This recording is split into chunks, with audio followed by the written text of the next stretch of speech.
Allah merindukan manusia. Allah menginginkan kebersamaan dengan manusia. Allah mengasihi manusia. Allah mencari manusia. Allah ingin merangkul dan merengkuh manusia selagi masih berdosa.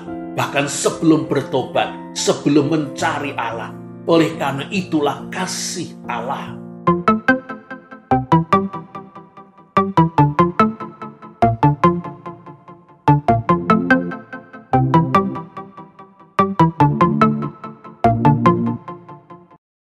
Shalom Bapak Ibu, Saudara-saudari, selamat bertemu kembali bersama dengan saya dalam seri Walking with God.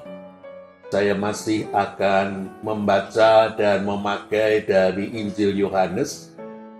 Kali ini dari Injil Yohanes pasal yang ketiga, ayat 1 sampai dengan ayat yang ke-16, tentang Nikodemus, hati yang merindukan Allah.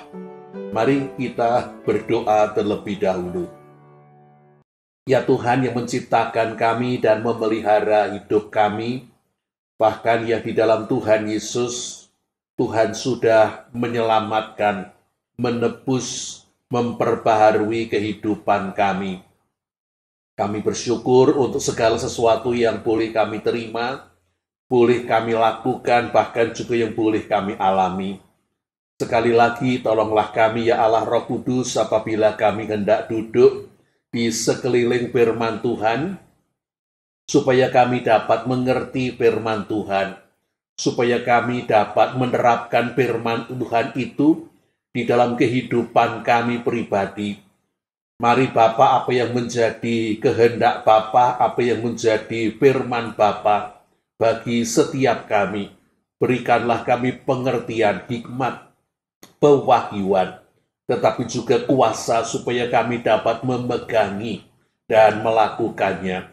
Tolonglah alat yang lemah ini supaya dapat menjadi alat yang berguna bagi Tuhan.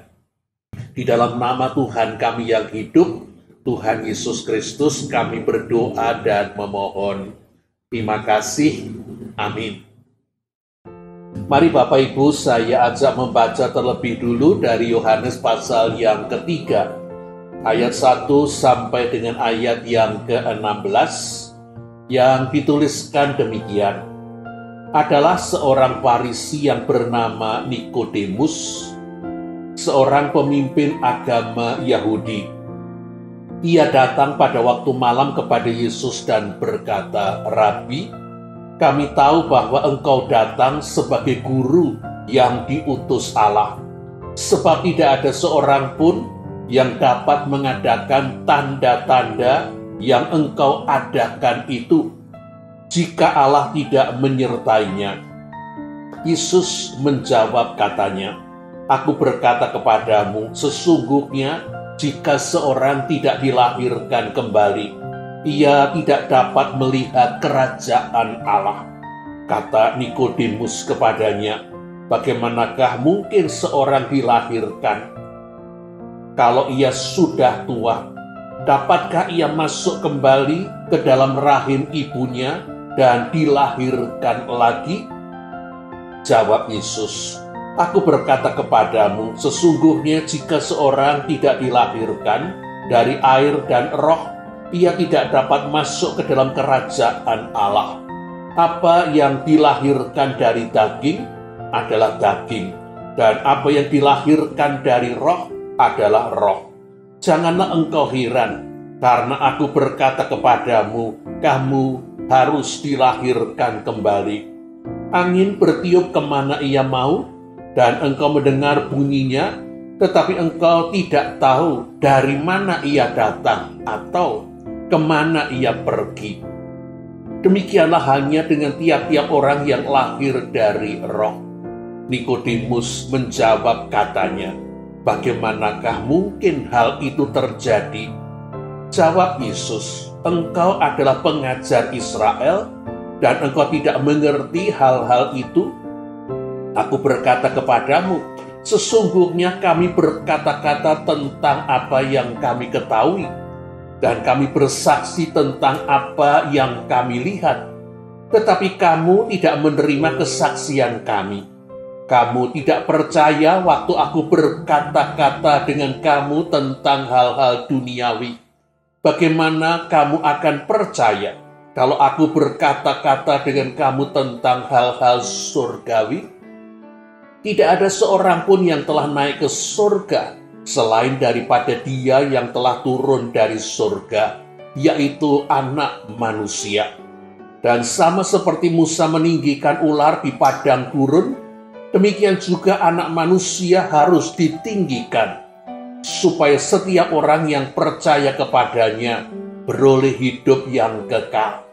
Karena begitu besar kasih Allah akan dunia ini, sehingga Ia telah mengaruniakan Anaknya yang tunggal, supaya setiap orang yang percaya kepadanya tidak binasa, melainkan beroleh hidup yang kekal.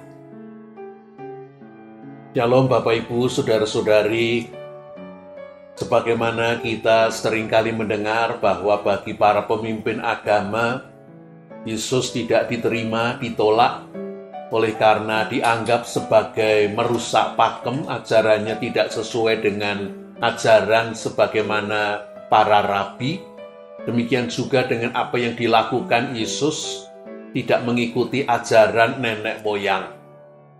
Yesus bergaul dengan orang-orang berdosa, sementara para rabi melarang hal ini. Yesus makan bersama dengan para pemungut cukai. Yesus juga melanggar aturan hari Sabat oleh karena seringkali Yesus menyembuhkan baik mereka yang sakit maupun cacat justru pada hari Sabat. Demikian juga Yesus mengusir orang-orang yang kerasukan setan pada hari Sabat. Yesus juga mengizinkan, membiarkan murid-muridnya makan tanpa mencuci tangan.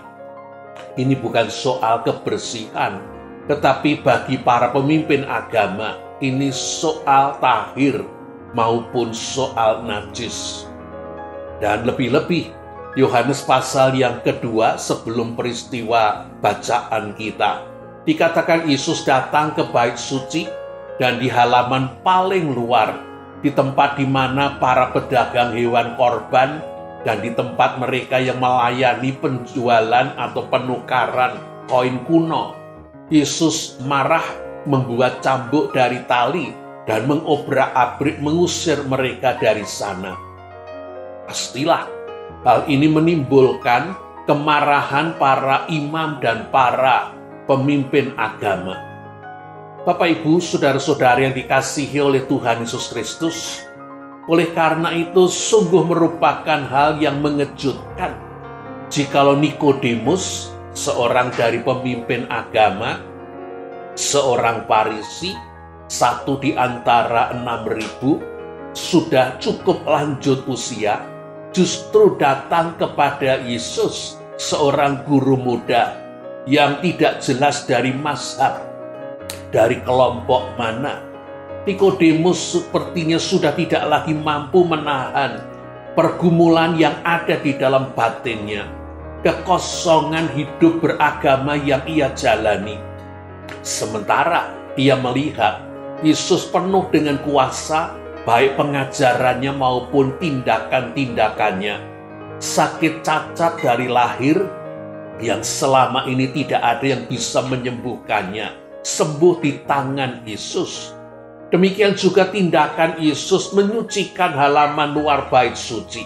Bagi Nikodemus menunjukkan kesungguhan Yesus, membela kehormatan Bapa Allah, dan sekaligus betapa Yesus menghargai tempat ibadah untuk orang-orang bukan Yahudi ini, lebih daripada para pemimpin agama, Nikodemus dan teman-teman.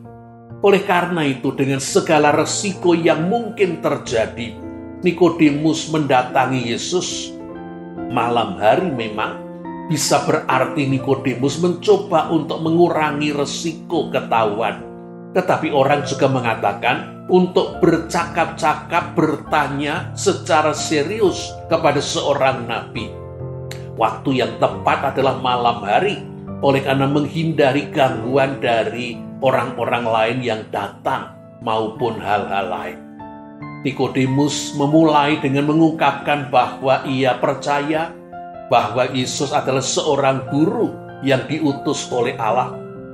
Oleh karena tidak ada yang bisa melakukan pekerjaan-pekerjaan yang sudah dilakukan Yesus jikalau Allah tidak menyertainya. Tetapi Yesus segera memotong apa yang menjadi basa-basi Nikodemus ini. Sepertinya Yesus ingin segera masuk kepada poin utama, dan Yesus segera berkata, "Sesungguhnya jika seorang tidak dilahirkan kembali, ia tidak dapat melihat kerajaan Allah." Nikodemus yang melihat kedekatan dan keintiman Yesus dengan Allah. Nikodemus yang melihat kuasa Allah yang menyertai Yesus. Nikodemus ingin mengerti rahasianya. Dan Yesus berkata bahwa untuk bisa melihat kerajaan Allah, karya Allah, adalah harus dilahirkan kembali. Dan Nikodemus mengartikan dilahirkan kembali sebagai arti harafiah, masuk kembali ke dalam rahim ibu, lalu dilahirkan ulang. Sehingga dia bertanya, bagaimana mungkin seorang yang sudah lahir, apalagi sudah tua, masuk ke dalam rahim ibunya dan dilahirkan ulang. Tetapi kata dilahirkan kembali bukan hanya berarti dilahirkan untuk kedua kalinya. Kata dilahirkan kembali juga berarti dilahirkan dari atas, dilahirkan oleh Allah. Dan inilah yang dimaksudkan oleh Yesus. Seseorang yang dilahirkan dari daging adalah daging, dan seorang yang dilahirkan oleh roh adalah roh. Seperti semua orang sudah dilahirkan dari daging untuk bisa masuk ke dalam kerajaan Allah, untuk bisa menyaksikan kerajaan Allah, untuk bisa akrab dan intim dengan Allah. Orang harus mengalami dilahirkan oleh roh. Dan inilah topik baru yang disampaikan oleh Yesus kepada Nikodemus. Dan Nikodemus masih belum dapat mengerti makna dari perkataan Yesus ini. Sehingga Yesus menjelaskan lagi, seseorang harus dilahirkan dari air dan roh. Lalu untuk menggambarkannya, Yesus berbicara tentang angin. Orang tidak melihat angin, tetapi orang bisa melihat pekerjaan angin. Daun-daun yang disentuh, orang bisa merasakan angin. Ketika angin itu berhembus dan menyentuh muka kita atau tangan kita, kita merasakan angin. Dan Yesus kemudian berkata, seperti angin tidak bisa kelihatan, tidak terlihat, tetapi bekerja, demikian juga dengan orang yang dilahirkan oleh roh. Roh tidak kelihatan, tetapi roh itu hadir, roh itu bekerja, dan roh itu nyata. Dan ketika Nikodemus masih kesulitan untuk memahami, Yesus kemudian berkata, engkau pengajar Israel dan engkau tidak mengerti hal-hal ini. Dilahirkan dari air dan roh. Apa maksudnya? Apa yang sesungguhnya dimaksudkan Yesus sehingga semestinya Nikodemus sebagai seorang yang belajar kitab perjanjian lama mengerti apa yang ia bicarakan. Agaknya Yesus berbicara tentang nubuatan di dalam kitab Yehezkiel pasal 36 ayat 25 sampai dengan 27. Dituliskan demikian, aku akan mencurahkan kepadamu air jernih yang akan mentahirkan kamu dari segala kenajisanmu, dan dari semua berhala-berhalamu aku akan mentahirkan kamu. Kamu akan kuberikan hati yang baru dan roh yang baru di dalam batinmu. Dan aku akan menjauhkan dari tubuhmu hati yang keras, dan kuberikan kepadamu hati yang taat. Rohku akan kuberikan diam di dalam batinmu, dan aku akan membuat kamu hidup menurut segala ketetapanku, dan tetap berpegang pada peraturan-peraturanku dan melakukannya. manusia yang dikuasai oleh dosa, daging, tidak akan mampu untuk melakukan kehendak Allah, ketetapan Allah, perintah Allah. Oleh karena itu di dalam Yehezkiel dijanjikan bahwa Tuhan akan melakukan yang pertama adalah dengan air menjernihkan, mentahirkan segala kenajisan, segala dosa umatnya. Dan Tuhan kemudian juga akan memberi hati yang baru dan roh yang baru, disertai dengan rohnya diberikan kepada umatnya. Dan itulah yang akan membuat umatnya mampu untuk berpegang pada ketetapan dan peraturan Tuhan dan melakukannya. Ibu bapak, saudara-saudari yang dikasihi oleh Tuhan Yesus Kristus, sebagaimana kita mengerti sebelum Yesus datang, Yohanes Pembaptis sudah terlebih dulu datang dan berkhotbah dan mengundang untuk bangsanya, bangsa Israel, supaya mengaku dosa dan bertobat. Dan pertobatan mereka kemudian ditandai dengan baptisan. Yohanes Pembaptis sepertinya sudah mulai menggenapi Yehezkiel 36 ayat yang ke-25. Dengan air Tuhan hendak menjernihkan, dengan air Tuhan hendak membersihkan, dengan air Tuhan hendak menyucikan mereka dari kenajisan, dari dosa-dosa mereka. Dan Yohanes Pembaptis memberikan kesaksian bahwa aku membaptis kamu dengan air, tetapi Ia yang datang sesudah aku akan membaptis kamu dengan Roh Kudus. Markus 1 ayat yang ke-8. Yesuslah yang datang sesudah Yohanes Pembaptis. Dan Yesus datang untuk membaptis dengan Roh Kudus. Sehingga baptisan roh ini memberikan kelahiran dari roh, menyebabkan orang yang bersedia untuk percaya kepada Allah dan Yesus akan mengalami diberikan hati yang baru, roh yang baru, dan Roh Kudus akan diam di dalam diri mereka, memberikan kuasa, memberikan kemampuan untuk memegangi ketetapan dan peraturan Allah, untuk melakukan kehendak Allah yang tidak mampu dilakukan oleh mereka yang lahir dari perempuan, yang lahir dari daging, yang dikuasai oleh dosa. Bapak, Ibu, saudara-saudara yang dikasihi oleh Tuhan Yesus Kristus, dalam bahasa Yunani kata angin dan kata roh itu satu kata, pneuma. Angin yang tidak kelihatan memiliki kekuatan angin topan badai maupun kelembutan angin sepoi-sepoi basah yang menyegarkan. Dipakai oleh Yesus untuk menggambarkan roh yang juga tidak kelihatan, tetapi memiliki kuasa yang bahkan lebih besar daripada angin. Di antara angin dan roh, saya ingin untuk menambahkan satu, yaitu napas. Semua manusia yang lahir dari perempuan mendapatkan napas.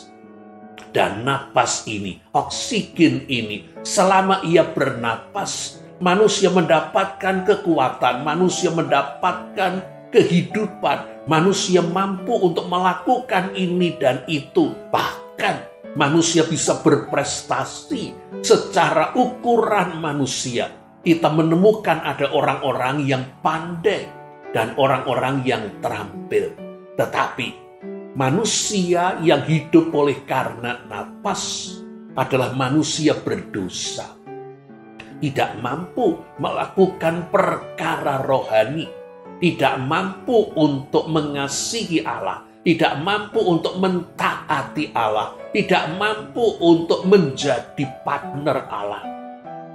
Oleh karena itulah tidak cukup manusia hidup oleh karena napas.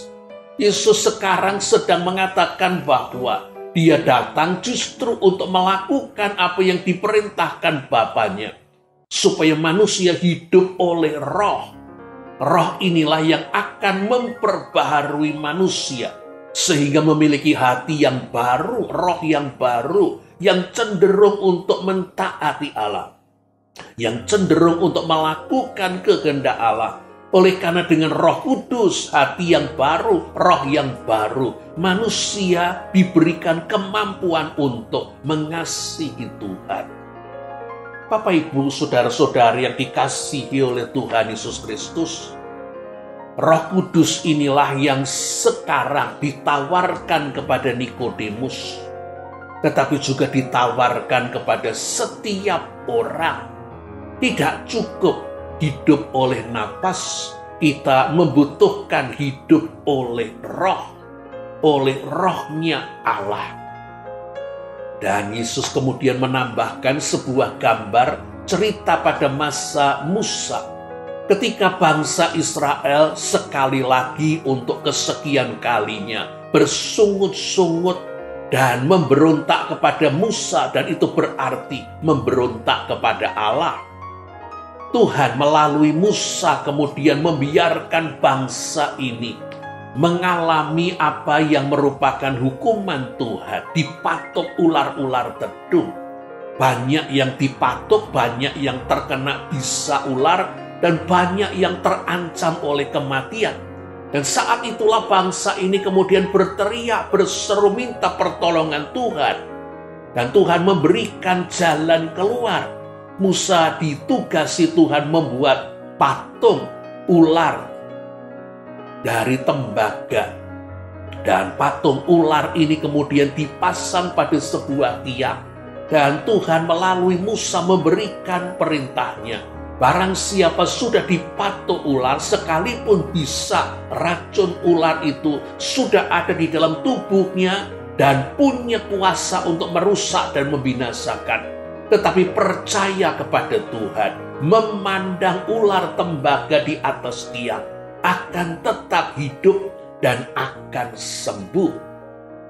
Lalu Yesus melanjutkan dengan menggambarkan bahwa Anak manusia yang turun dari surga untuk melakukan kehendak Allah, dialah yang akan ditinggikan pada tiang.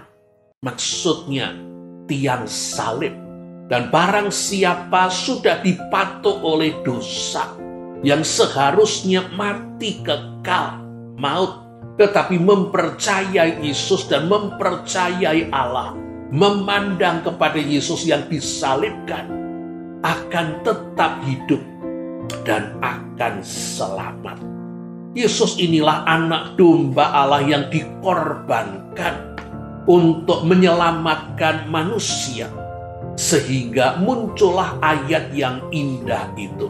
Karena begitu besar Allah mengasihi dunia ini, sehingga ia telah mengaruniakan anaknya yang tunggal, supaya setiap orang yang percaya kepadanya tidak binasa, melainkan beroleh hidup yang kekal. Ibu bapak pasti mengenal Yohanes 3 ayat yang ke-16. Tetapi apakah ibu bapak, saudara-saudari menyadari bahwa ayat yang mungkin paling diketahui oleh semua orang Kristen, mungkin juga dihafal, adalah ayat yang muncul dalam percakapan Yesus dengan Nikodemus. Dan bagaimana kita mesti memahami Yohanes 3 ayat yang ke-16? Karena begitu besar kasih Allah akan dunia ini, sehingga ia telah mengaruniakan anaknya yang tunggal, tetapi supaya binasa. Ayat itu bukankah mungkin akan lebih menolong jikalau kita membacanya? Karena begitu besar kasih Allah akan dunia ini, sehingga ia telah mengorbankan anaknya yang tunggal. Karena hanya pengorbanan anak domba Allah, manusia berdosa memandang patung ular tembaga Yesus yang disalibkan akan beroleh keselamatan, akan beroleh pengampunan, akan beroleh kehidupan. Bapak ibu saudara-saudari yang dikasihi oleh Tuhan Yesus Kristus, sekalipun Nikodemus bersama dengan para pemimpin agama bersama dengan bangsa Israel, rajin beribadah, rajin membaca kitab suci. Bukankah itu tidak menolong oleh karena mereka membaca kitab suci, mungkin mengerti, tetapi tidak mampu untuk memegangi dan melakukannya. Membaca kitab suci dan beribadah tidak membuat mereka menjadi lebih baik dan lebih saleh, tidak membuat mereka makin seperti Allah. Mereka tetap jahat, dan kita melihat justru bangsa yang mengatakan paling suci, bangsa Israel, para pemimpin agama, Mahkamah Agama Sanhedrin, melakukan rekayasa yang jahat atas Yesus. Tidak cukup dilahirkan dari manusia, perempuan, daging. Tidak cukup hidup dari napas, tidak cukup kemampuan manusiawi, kedagingan yang sudah dikuasai oleh dosa. Tuhan datang untuk menawarkan pemberiannya yang berharga, yaitu Roh-Nya. Bapak, Ibu, saudara-saudari yang dikasihi oleh Tuhan Yesus Kristus, kerinduan Nikodemus sehingga dia merendahkan diri, datang kepada seorang guru muda, datang dengan resiko bahwa ia mungkin akan diketahui, dan kemudian ditolak, disingkirkan oleh teman-temannya, membuat Yesus membuka hati Allah, mewahyukan Yohanes 3 ayat yang ke-16. Tetapi sekalipun Nikodemus dan mungkin juga ada orang-orang yang merindukan untuk mengalami kebenaran, merindukan untuk bisa hidup dalam kebenaran, merindukan untuk mengenal Allah, mengalami Allah, hidup seperti Allah. Tetapi yang lebih benar lagi adalah Allah merindukan manusia. Allah menginginkan kebersamaan dengan manusia. Allah mengasihi manusia. Allah mencari manusia. Allah ingin merangkul dan merengkuh manusia selagi masih berdosa. Bahkan sebelum bertobat, sebelum mencari Allah. Oleh karena itulah kasih Allah. Kasih yang lebih daripada kasih seorang ibu maupun bapa kepada anaknya.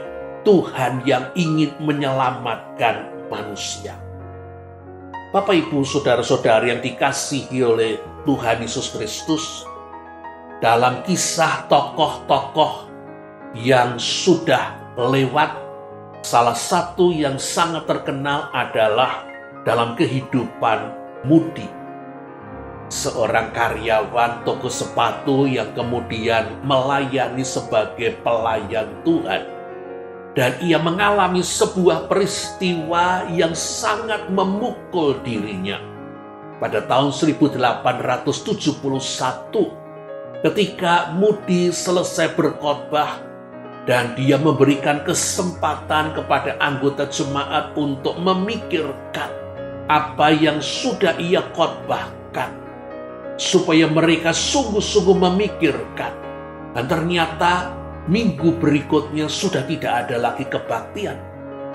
Oleh karena terjadi kebakaran besar di kota Chicago. Banyak rumah-rumah termasuk gedung gereja tempat mereka berkumpul lenyap, dimakan api. Orang-orang berserakan mencari tempat untuk bisa singgah, tinggal di tempat famili mereka di luar kota. Dan dalam keadaan yang terpukul itulah Mudi kemudian mencari dana. Dan dikatakan dia pergi ke kota New York untuk mencari dana guna membantu mereka yang menjadi korban kebakaran besar. Tetapi ia tidak ingin untuk meminta-minta.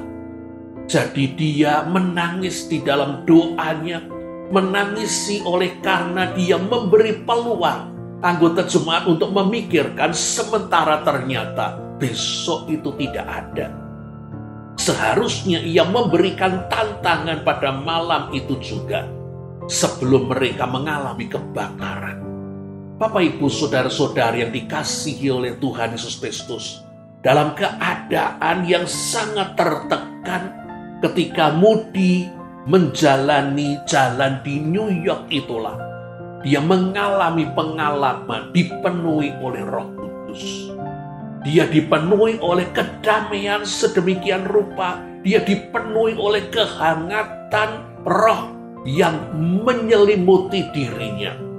Dan ia merasakan seperti melayang.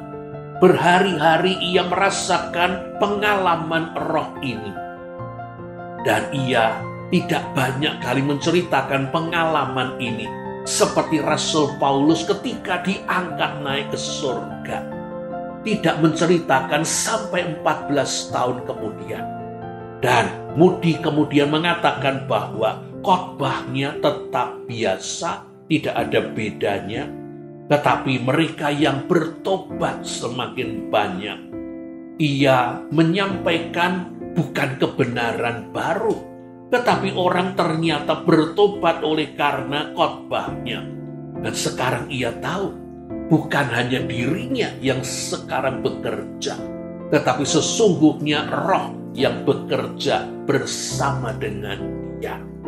Bapak, Ibu, saudara-saudari yang dikasihi oleh Tuhan Yesus Kristus, seandainya kita tidak mengalami pengalaman kepenuhan Roh Kudus, kita tetap meyakini bahwa di dalam Kristus, Roh Kudus tinggal di dalam hati kita dan hendak hidup memakai kehidupan kita. Jikalau kita mempersilahkan Roh Kudus memakai hidup kita, dan kita melakukan apa yang diinginkan Tuhan, apa yang diperintahkan Yesus, Roh Kudus akan bekerja. Gambarkan seperti peralatan yang ada di dalam mobil. Yang pertama adalah power steering. Ketika orang menggerakkan roda ke arah kiri, power steering akan menolong sehingga tidak perlu menggerakkan dengan begitu kuat. Oleh karena power steering akan menolong sehingga ringan menggerakkan setir. Demikian juga power brake, tidak perlu menekan rem kuat-kuat. Oleh karena power brake akan bekerja menolong kita memulai apa yang merupakan ketaatan. Dan Tuhan akan bekerja, Roh Kudus akan bekerja. Oleh karena ketaatan itu sesungguhnya pekerjaan Roh. Bapak, Ibu, saudara-saudari, sebelum saya mengakhiri, saya ingin untuk menegaskan bahwa Bapa bukan hanya mengorbankan anaknya yang tunggal, tetapi Bapa bisa jadi juga mengorbankan Rohnya yang kudus, karena diberikan tinggal di dalam diri kita. Dan bisa jadi saya, mungkin juga ibu bapak, saudara-saudari, diberi Roh Kudus tetapi menyia-nyiakan keberadaan Roh Kudus. Tidak mempersilahkan Roh Kudus untuk bekerja di dalam diri kita, mengubahkan kita, memakai hidup kita. Kita masih tetap bekerja dengan kekuatan napas, dengan kemampuan manusiawi yang duniawi. Kita membelenggu Roh Kudus. Sehingga firman Tuhan mengatakan, jangan mendukakan Roh Kudus. Bisa jadi banyak orang Kristen mendukakan Roh Kudus. Dalam tanda petik memasung Roh Kudus. Tidak membiarkan hidup baru itu muncul. Oleh karena Roh Kudusnya dibelenggu. Bapak, Ibu, saudara-saudari yang dikasihi oleh Tuhan Yesus Kristus, Yesus sudah datang dan sudah menyelesaikan masalah hukuman dosa kita, dan bahkan sudah memberikan Roh Kudus tinggal dan memimpin kehidupan kita. Pertanyaannya adalah, adakah saya, ibu bapak, saudara-saudari sudah lahir baru? Adakah kita, saya, ibu bapak, saudara-saudari lahir baru dan kita menjadi seperti bayi rohani? Kita bersedia untuk lemah, kita bersedia untuk seperti bayi tidak berdaya. dan Tuhan yang berdaya. Kita bisa menggambarkan dengan cara sederhana, jikalau seseorang kesulitan bernapas karena mungkin fungsi tenggorokan terganggu, dia di rumah sakit dibantu supaya tetap hidup dengan alat bantu pernapasan. Apa namanya? Ventilator. Supaya ia tetap hidup, supaya keadaannya bisa ditolong, sehingga ia kemudian bisa lepas dari alat bantu pernapasan ventilator ini. Bagaimana dengan mereka yang akan menyelam di dalam kedalaman laut? Bisakah mereka bernapas di dalam air? Tidak. Mereka butuh alat bantu, yaitu alat yang menolong mereka untuk bisa tetap bernapas. Tabung oksigen yang bisa mereka bawa sepanjang menyelam. Mari kita mengakui bahwa kita tidak berdaya, bahwa kita lemah, bahwa manusia lama kita ini mesti mati. Tetapi bayi rohani yang kita terima kelahiran baru, supaya makin bertumbuh, supaya makin dewasa, supaya makin nyata, bukan lagi kita yang hidup di dalam diri kita, melainkan Kristus yang hidup di dalam diri kita. Adakah kita merindukan untuk menyaksikan Tuhan dalam kehidupan kita? Adakah kita merindukan untuk meninggikan, memuliakan, menghormati Tuhan melalui hidup kita? Adakah kita ini bersedia untuk menjadi alat kemuliaan Tuhan?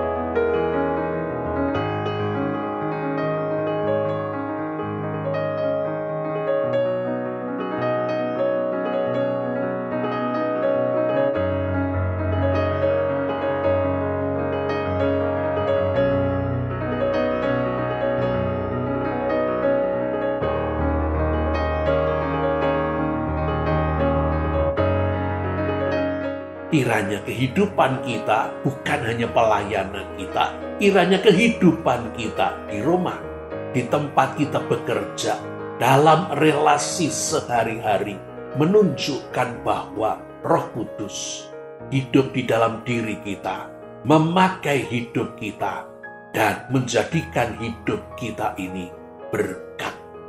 Terpujilah Tuhan Bapa, Putra, dan Roh Kudus.